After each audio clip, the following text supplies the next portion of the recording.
চেন্নাইগামী train থেকে রহস্যজনকভাবে নিখোঁজ পরিযায়ী শ্রমিক, উদ্বেগে পরিবার।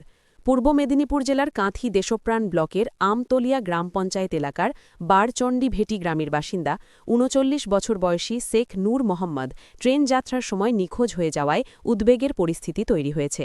জানা যাচ্ছে, শেখ নূর মোহাম্মদ দীর্ঘ ১৮ বছর ধরে কর্মসূত্রে তামিলনাড়ুর চেন্নাইয়ে কাজ করে আসছেন। গত ১২ই ডিসেম্বর শুক্রবার সকাল আনুমানিক ১১টা নাগাদ তিনি বাড়ি থেকে বেরিয়ে পশ্চিম মেদিনীপুরের বেলুদা হয়ে চেন্নাইয়ের উদ্দেশ্যে রওনা দেন। দুপুরের দিকে তাঁর ট্রেনে ওঠার কথা ছিল। পরিবার সূত্রে জানা গেছে, সেদিন রাত প্রায় ৮টা নাগাদ তার সঙ্গে শেষবার ফোনে যোগাযোগ হয়। ওই সময় তিনি ট্রেনেই ছিলেন বলে জানা যায়। এরপর থেকে তার মোবাইল ফোনে আর যোগাযোগ করা যায়নি। ঘটনার পর থেকেই পরিবার ও এলাকাবাসীর মধ্যে উৎকণ্ঠা ছড়িয়েছে। আত্মীয়স্বজন ও পরিচিত মহলে খোঁজখবর নেওয়া হলেও এখনও পর্যন্ত তার কোনো নির্দিষ্ট তথ্য পাওয়া যায়নি। ট্রেন যাত্রার সময় বা যাত্রাপথে তার সম্পর্কে কোনো তথ্য সামনে এলে তা জানার অপেক্ষায় রয়েছে পরিবার ও এলাকাবাসী। ব্যুরো রিপোর্ট, কোনটাই বুলেটিন।